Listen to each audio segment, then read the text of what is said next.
Alright, so the previous video talked about the a value in the transformation function, and now we'll talk about the k value. Just a little bit of a recap with the a value, because I only verbally said it, but I didn't write it.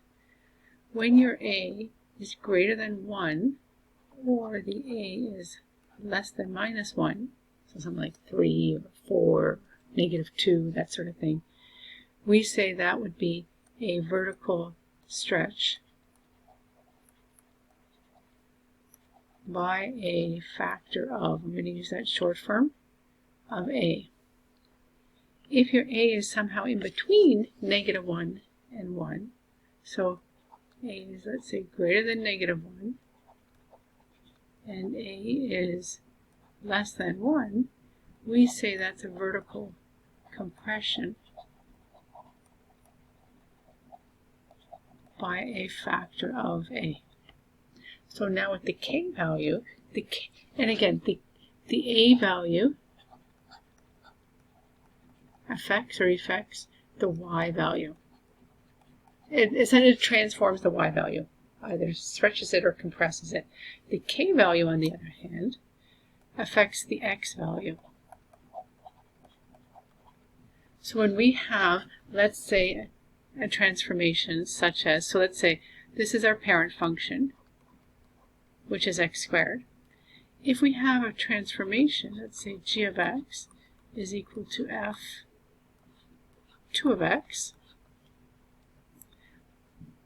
and our f of x is x squared, what that means is g of x is actually equal to all of 2 of x squared.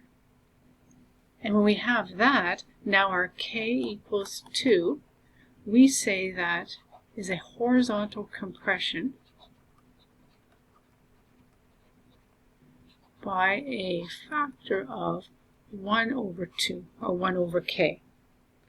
And I hope that when I make the table and then show it in Desmos, it makes sense. So here, again, it affects the x value, and it's going to affect it by 1 over k. So when I put that, that means I take the original x, in this case -3, and I divide it by 2. So it would be -1.5. So that means in the transformed function, when x is -1.5, your y is going to be 9. Half of -2 is -1. Now in the transform function, when x is -1, your y is going to be 4. So the y is going to be the same all the way down. -1 divided by 2, so we have -0.5. Our y is 1. The 0 remain the same. Doesn't always, so you have to check the transformation. Now we have 0.5, 1. So you can see it's compressing, because -1.5 is smaller than -3. Well, it's larger, but it's squeezing it in. It's squeezing the graph in horizontally. So 2 over 2 is 1, and y is 4, and we've got 1.5 and 9. So we're going to go over to Desmos, and I'm going to compare it. Alright, so we have our y equals x squared here, and you can see just as the table of values, we've got when x is -1, y is 1. X is 1, y is 1. X is 2, y is 4. -4 the same way, etc. So now if I put in here y equals, and I put in brackets 2x, and that all gets squared, and you look here, now for the same y value, remember when 1 and 1, now when y is 1, x is 0.5. Here, when your y was 4, your x was 2, now your x is 1, it's half of it, which corresponds to this table of values. Does that make sense? So it's compressing it horizontally. So now we'll show it for the other way, the other condition. So if you have, let's say, g of I'm going to use a different letter. H of x is now equal to f half x. That equals f, not f, we already know, we're going to fill it in for f, a half x all squared. And what this is going to result in, now your k is 1 over 2, now we're going to have a horizontal stretch by a factor of 2. So it's 1 over k, so 1 over 2 is 2. So that means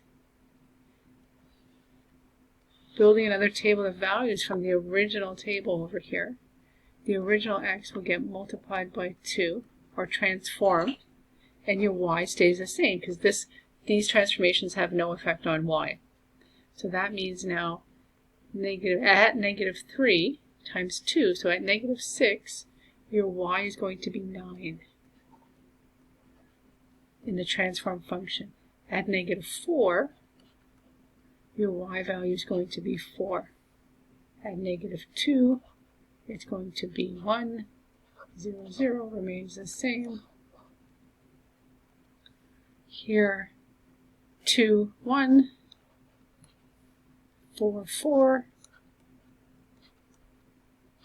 and then finally 6 and 9. So if we go back over to Desmos, and I put in here y equals 1 over 2 x and all squared, now you can see when your x is 1,